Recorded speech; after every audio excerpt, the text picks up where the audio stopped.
ఆయన senior leader Congress నుంచి వైసీపీలోకి వచ్చారు. రెండు పార్టీల్లోనూ పదవులు అనుభవించారు. కానీ గత ఎన్నికల్లో ఓటమి తర్వాత వైరాగ్యంతో పార్టీ కార్యక్రమాలకు దూరంగా ఉంటున్నారు. ఒకప్పుడు జిల్లా రాజకీయాలను శాసించిన ఆ నేత మాట ఫ్యాన్ పార్టీలో చెల్లుబాటు కావడం లేదు. ఇలాంటి సమయంలో నాయకుడి పరిస్థితి ఏంటని ఆరా తీసిన వైసీపీ పెద్దలు ఆ లీడర్ పెట్టిన డిమాండ్లతో కంగుతిన్నారు. ప్రాంతీయ పార్టీల్లో సాధ్యం కాని గొంతెమ్మ కోర్కెల్ని హైకమాండ్ ముందు పెట్టడంతో నో చెప్పించినట్లు వినిపిస్తోంది. ఇప్పుడు ఆ నేత వ్యవహార శైలిపై జిల్లా రాజకీయ వర్గాల్లో జరుగుతోన్న చర్చ ఏంటి? ఇంతకీ ఎవరా లీడర్, ఏ జిల్లా? పూర్తి వివరాలు ఈ స్టోరీలో చూద్దాం.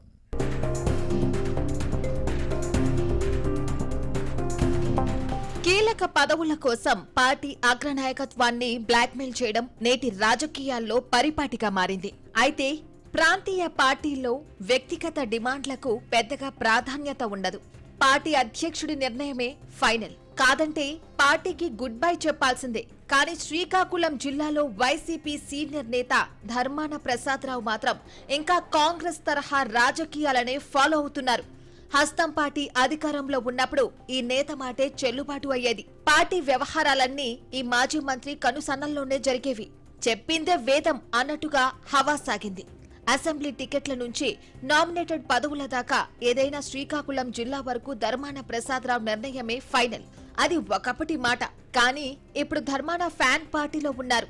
తాను చెప్పిందే జరగాలి అనుకునే ఈ నేతకు పార్టీ హైకమాండ్ నుంచి అడుగడుగునా అడ్డంకులు ఎదురవుతున్నాయి.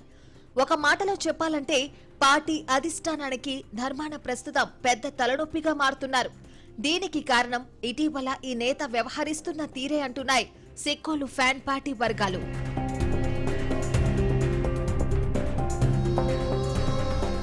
వాస్తవానికి రాష్ట్రంలో వైసీపీ అధికారం కోల్పోయిన తర్వాత ధర్మాన ప్రసాదరావు సైలెంట్ మోడ్లోకి వెళ్లిపోయారు.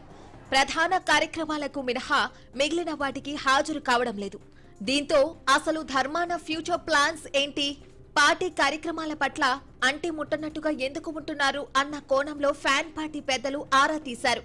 కనీసం శ్రీకాకుళం నియోజకవర్గ ఇన్ఛార్జ్ హోదాలో చేయాల్సిన కార్యక్రమాలను చేయకపోవడంతో అధిష్టానం అసలు విషయం ఏంటని తెలుసుకునే పనిలో ఉంది. దీంతో పార్టీ కార్యక్రమాల్లో మళ్లీ యాక్టివ్ కావాలంటే అధిష్టానం తనకు ఫ్రీ హ్యాండ్ ఇవ్వాలని కోరినట్టు సమాచారం. కానీ ఈ మాజీ మంత్రి అధిష్టానం ముందు పెట్టిన డిమాండ్లు ప్రాంతీయ పార్టీలో సాధ్యం కావు. ఏ నిర్ణయం తీసుకోవాలన్నా అధ్యక్షుడిదే ఫైనల్. అయితే ధర్మాన మాత్రం జిల్లా వ్యవహారాల్లో హైకమాండ్ తలతూర్చకుండా తనకే సర్వాధికారాలు అప్పగించాలని కోరారు. మరోవైపు జిల్లాలోని 1-2 నియోజకవర్గాలు మినహా మిగతా చోట్ల తాను సూచించిన వారికే సీట్లు ఇవ్వాలని ఈ మాజీ మంత్రి ప్రతిపాదించినట్టు తెలుస్తోంది.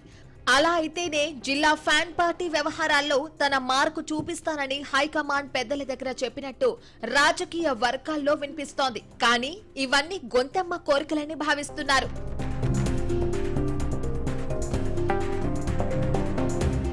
ఇప్పటికే శ్రీకాకుళం జిల్లా వైసీపీ నేతలు ధర్మాన ప్రసాదరావు తీరుపై ఆగ్రహంతో రగిలిపోతున్నారు. టెక్కల్ ఇన్ఛార్జ్ ఎమ్మెల్సీ దువ్వాడ శ్రీనివాస్ ను వైసీపీ నుంచి సస్పెండ్ చేయడంలో ఈ మాజీ మంత్రి కీలకంగా వ్యవహరించారని వినిపించింది. ఇప్పటికే దువ్వాడ ఈ విషయాన్ని బహిరంగంగా ప్రకటించారు.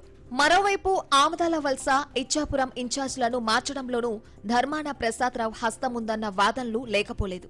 ఇలా తన నాయకత్వం కింద పనిచేసే వారికే పదవులు ఇప్పించుకుని ఆది నుంచి పార్టీ కోసం కష్టపడిన వారిని ధర్మాన రాజకీయంగా దెబ్బ కొడుతున్నారని కొందరు నేతలు మనస్తాపానికి గురవుతున్నారు.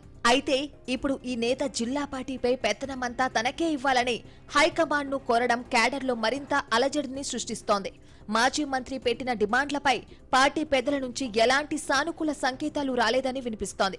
కాంగ్రెస్ రాజకీయాల్లో ఆరితేరిన మాజీ మంత్రి అదే స్టైల్ను వైసీపీలో ప్రదర్శించడం సాధ్యం కాదనే భావన వ్యక్తమవుతోంది. ఇదంతా గమనిస్తున్న పార్టీ క్యాడర్ ఫ్లూట్ జింక ముందు ఊదు, సింహం ముందు కాదు అంటూ సినిమా డైలాగ్స్ తో సెటైర్లు వేస్తున్నాయి.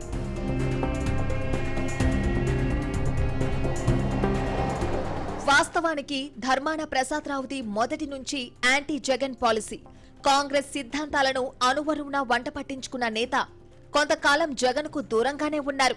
కానీ గత్యంతరం లేని పరిస్థితుల్లో వైసీపీలో చేరి 2019లో ఎమ్మెల్యేగా గెలిచి జగన్ కేబినెట్ సెకండ్ హాఫ్ లో మంత్రి అయ్యారు. ఇలాంటి ధర్మాన ప్రసాదరావు మాటకు జగన్ పెద్దగా ప్రాధాన్యత ఇవ్వలేదు, ఇచ్చే పరిస్థితి లేదు. వైసీపీలో ఆచరణ సాధ్యం కాని డిమాండ్లను పెట్టిన ధర్మాన పంతం నెగ్గించుకుంటారా లేక పెవిలియన్ దారి పడతారా అన్న అంశంపై శ్రీకాకుళం జిల్లా రాజకీయాల్లో ఆసక్తికరంగా మారింది. ధర్మాన భవిష్యత్ రాజకీయాలు ఏ మలుపు తిరుగుతాయో చూడాలి మరి.